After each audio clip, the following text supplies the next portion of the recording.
I'm Dr. Shonali Chandra and I welcome you all to our YouTube channel Medicine Decoded. Now, I received requests to talk about sickle cell disease, particularly sickle cell disease in pregnancy. And as we've been doing with our Back to Basics series, we've been talking about the basics of pathology and then understanding the medical complications in pregnancy. So in the first video, I will be talking about the very basics of what sickle cell disease is, how does it affect the body, and what kind of pathology is there. And in the next video, I will be talking in detail about pregnancy and sickle cell disease as well. So let's get started. If we look at the worldwide prevalence of sickle cell disease around the globe, we'll realize that there's certain areas where there is more prevalence of sickle cell disease. So if you are a native of these areas, if you work in these areas, you're more likely to encounter women with sickle cell disease, pregnant women with sickle cell disease, like the African areas, African countries, and the Mediterranean region, the Middle Eastern regions, Caribbean islands, and parts of India here.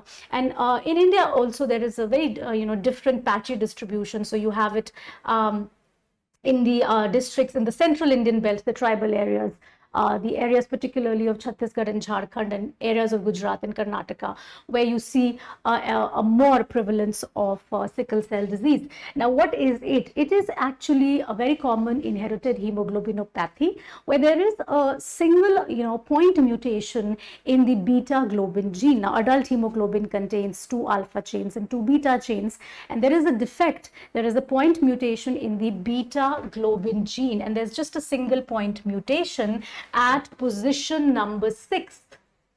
At position number 6, what happens is that instead of glutamine, we have valine. So replacement of a single amino acid in the chain. So glutamine goes away. Glutamine goes away. So glutamine is replaced by valine. So the valine falls in line. I mean, that's how I remember it. Glutamine goes away. It's replaced by valine, which falls in line in the amino acid composition at position number 6. The resultant is a sickle hemoglobin, which is hemoglobin S. Okay. Now, it is an inherited disorder, right? And it is an autosomal recessive inherited disorder. That means people who are affected with sickle cell disease, or whether they are carrying a sickle cell trait, will depend upon whether they have inherited a single copy from either of the parent, or they have inherited abnormal copies from both of their parents. So if you look at it here on the diagrammatic representation on the left, now this person has inherited both the affected copies from both his parents, right? So this gives rise to the SBSS. Right? That means this is sickle cell disease, right? And when a person inherits only a single affected copy from either of the parent, so you have SBS inherited from either parent, and the other one is a normal allele of hemoglobin A. So single copy only inherited, which is abnormal. And then we get the SBS, that is the sickle cell trait.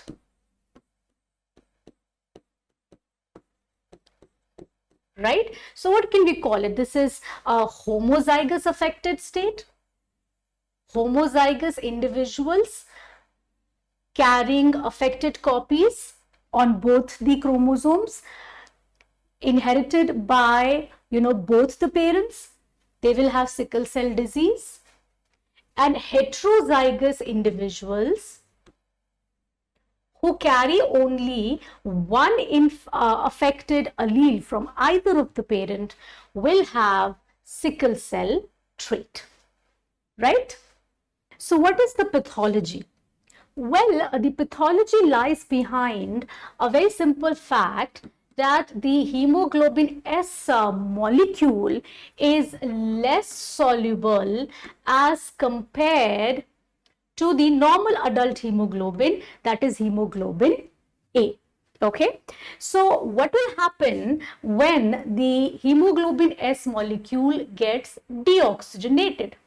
So in the deoxygenated state, what happens is that these SBS molecules, they stack one on top of the other. These are the HBS polymers.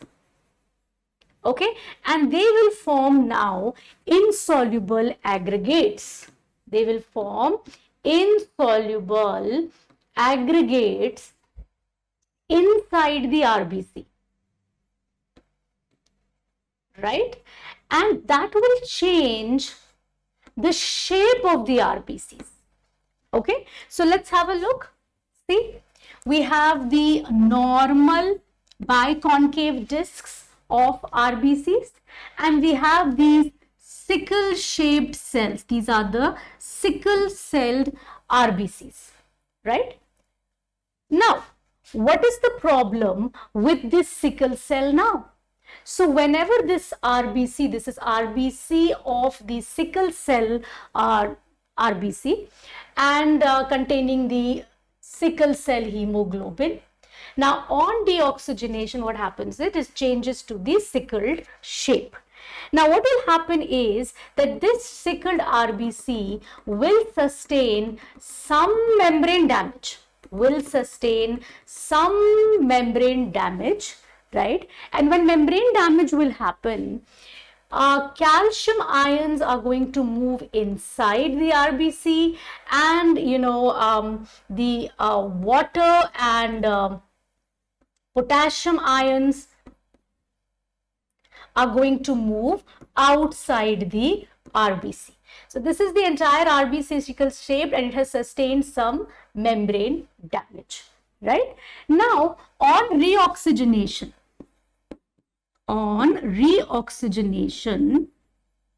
it will come back to its normal biconcave disc shape, but it will have sustained some membrane damage. It will have sustained some, intracellular dehydration because of the water moving out, potassium ions moving out, right? But this can cause a repeated cycle of deoxygenation and oxygenation.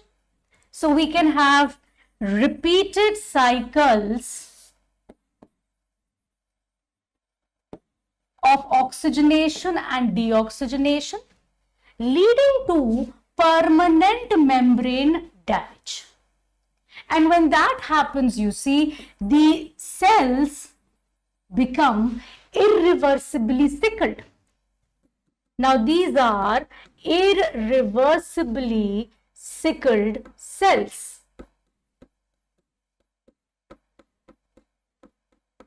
Now these irreversibly sickled cells, they are going to undergo extravascular hemolysis. I mean, they are abnormally damaged, they're irreversibly sickled, sustained a permanent membrane damage now, and they will be cleared out of the circulation by the reticuloendothelium system of the body, right? They will be destroyed in the spleen, right? So they will undergo extravascular hemolysis,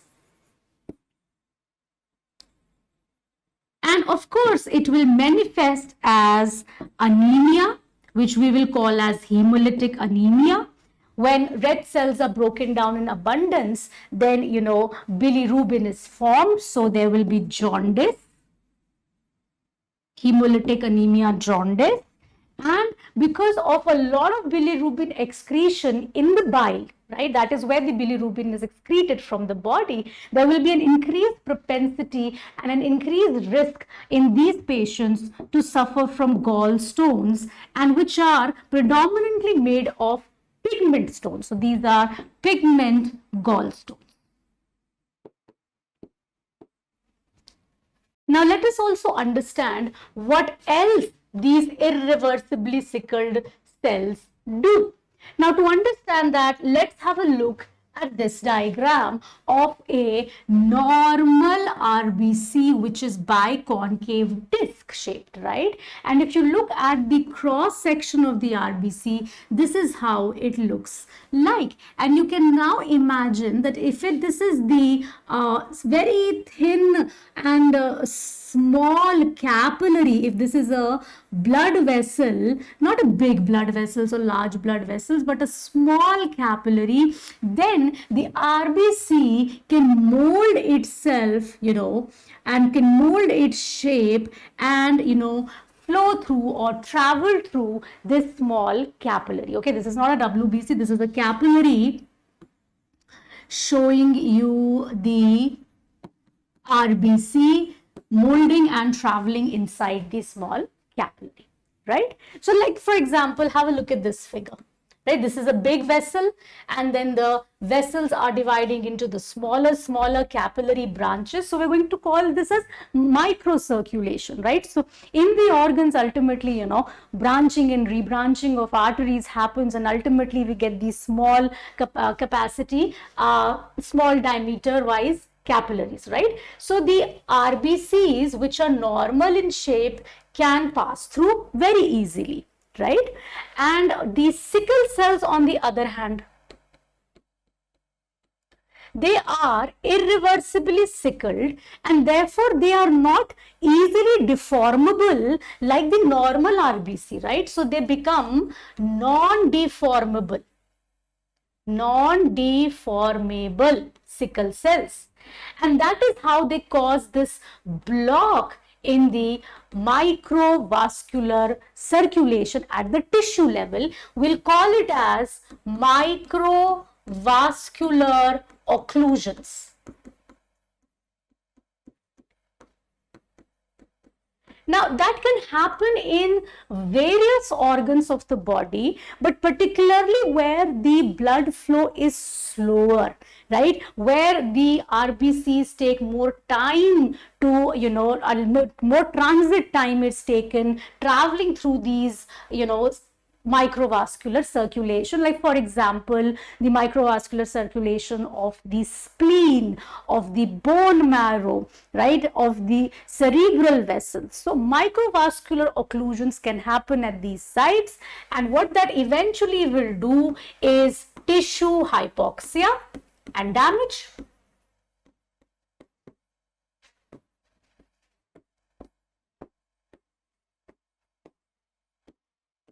leading to the widespread manifestations of sickle cell disease. Now, in conditions of infection, in conditions of, already if there is hypoxia, cold, right, and in conditions of inflammation, local inflammation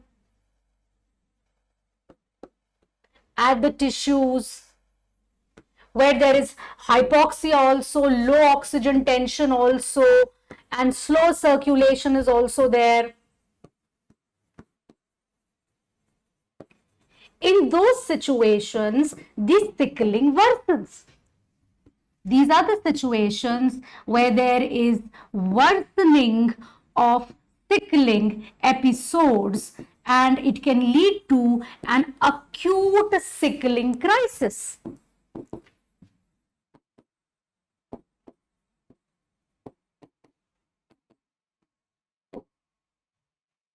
Now let us look at the multiple organs that are involved with sickle cell disease. So there can be these microvascular occlusions in the brain, like there can be cerebral infarct, which can then lead to stroke, right?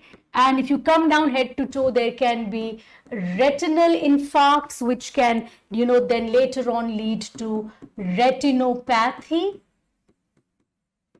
Okay, there can be repeated pulmonary infarct in the lungs, which can lead to a pneumonia at a later point in time with a predisposed infection. Pneumonia if there is a predisposed infection or a concurrent infection.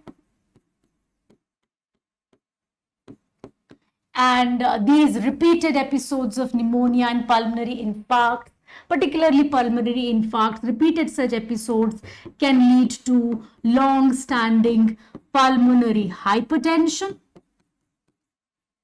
Now the heart has to pump blood, you see, against this pulmonary hypertension, and that will lead to some sort of cardiac dysfunction. There can be ventricular hypertrophy, cardiac dysfunction because of that, and there can be risk of heart failure over the long run, right? You come down, you look at the spleen here. So initially, because the RBCs are getting destroyed in the spleen, there is splenomegaly. But, you know, later on, because of microvascular occlusions in the spleen, you know, over a period of time, it will eventually progress to autosplenectomy. Autosplenectomy. That means the spleen would get, you know, infarct, splenic infarcts would happen, and that would result in autosplenectomy.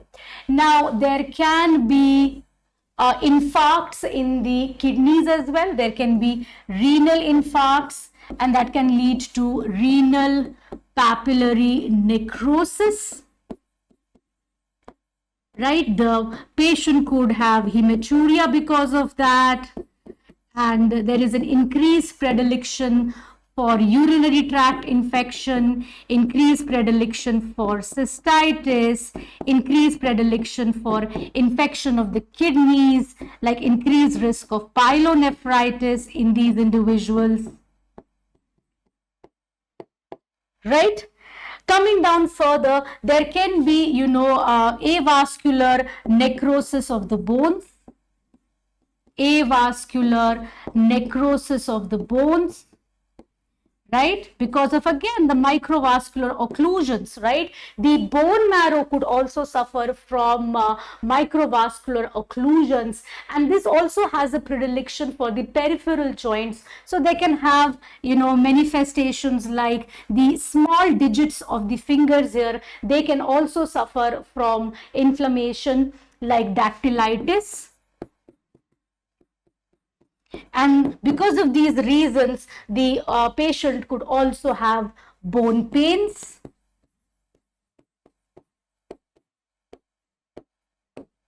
And, you know, there can be microvascular occlusion of the peripheral vascular circulation of the skin also. And then they can have leg ulcers, ischemic leg ulcers also. So there can be a widespread manifestation of sickle cell disease. Multiple organs can get involved. The pathology behind this is the microvascular occlusion. Apart from these, also there can be acute sickling episodes in response to any infection, in response to any conditions which further predispose to hypoxia. And then one can also see patients presenting with an acute chest syndrome, an acute chest syndrome, right, where there will be, you know, a sudden onset of fever, a sudden onset of breathlessness and tachypnea, a sudden onset of, you know, pleuritic chest pain.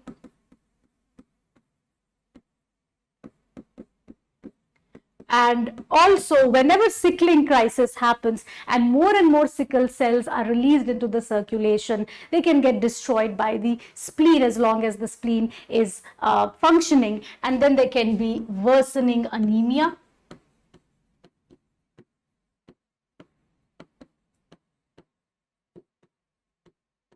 So there can be a variety of clinical manifestations or a variety of complications and comorbidities which can develop in a patient with sickle cell disease. So let us remember this important concept.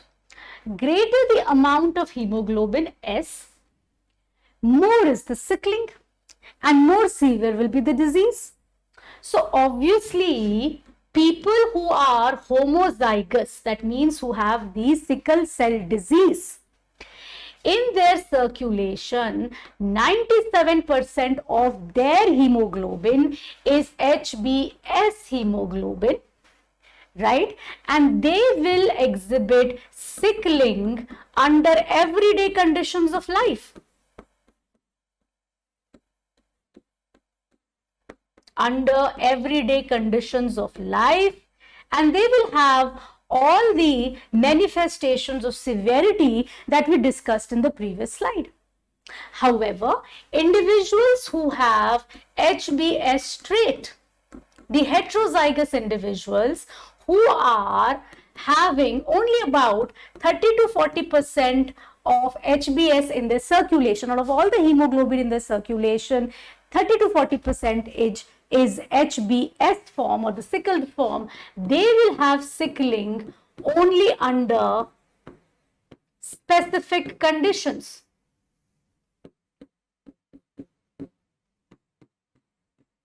Not everyday sickling.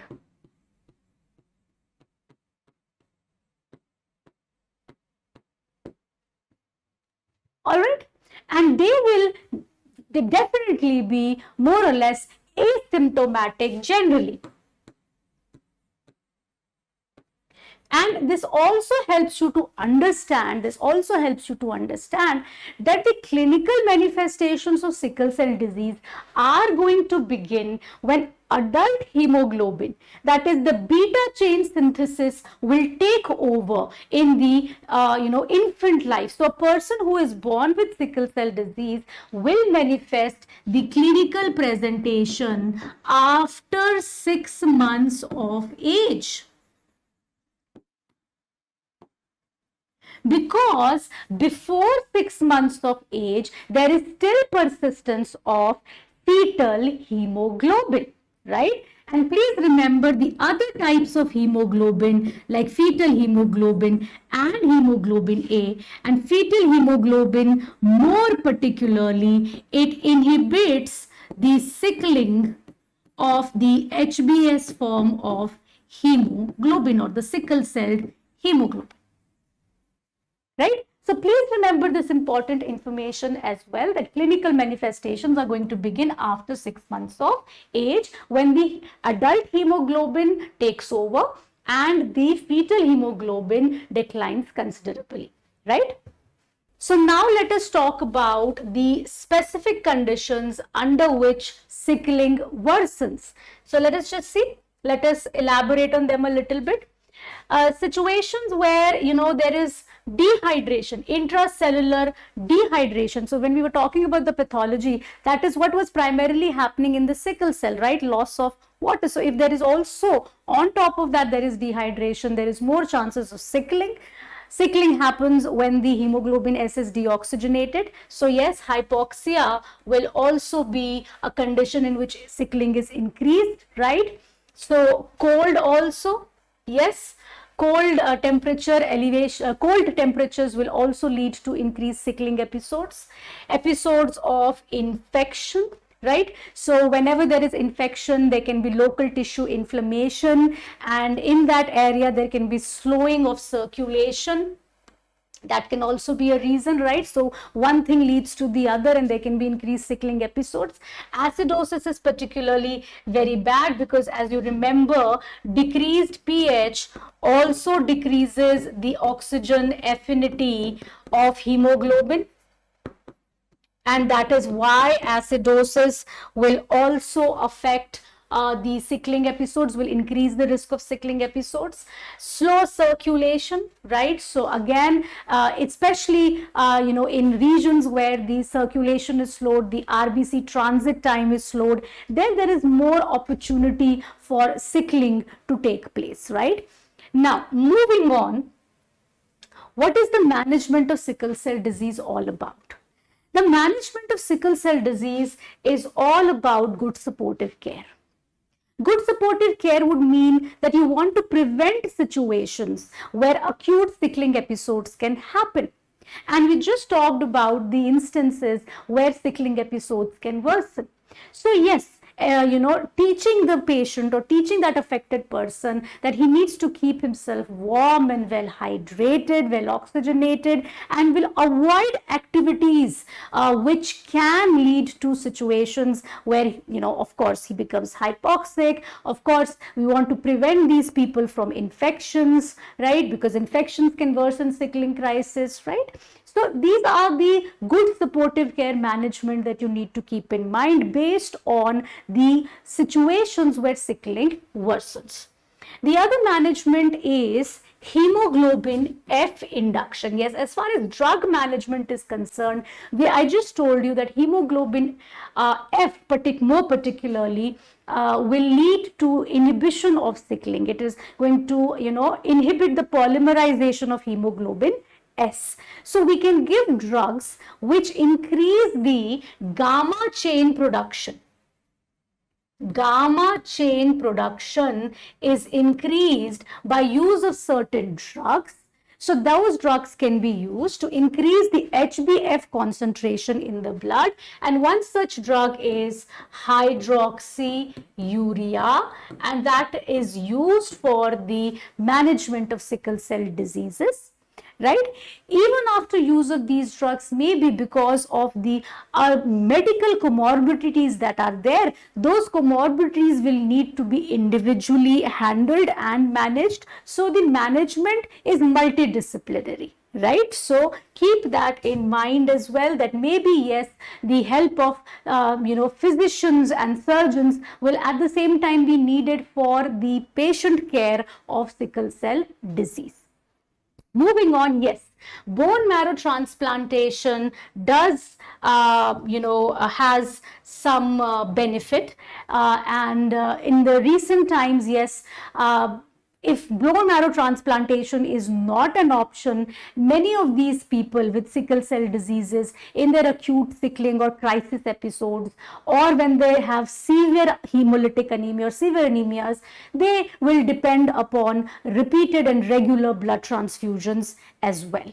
And the other alternative option now is upcoming, yes, is cord blood stem cell transplantation in a newborn child who's been diagnosed with sickle cell disease, right? So the management of sickle cell disease will depend upon, when is the identification of sickle cell disease being made? Are the bone marrow transplantation options available? Is cord blood stem cell transplant option available? Then they can be used. Otherwise, for lifelong management, good supportive care, multidisciplinary care, and use of drugs which have, increasing HbF induction, production by the body, those drugs can be used. And maybe, yes, they will be dependent upon maybe regular blood transfusions or repeated blood transfusions in their lifetime.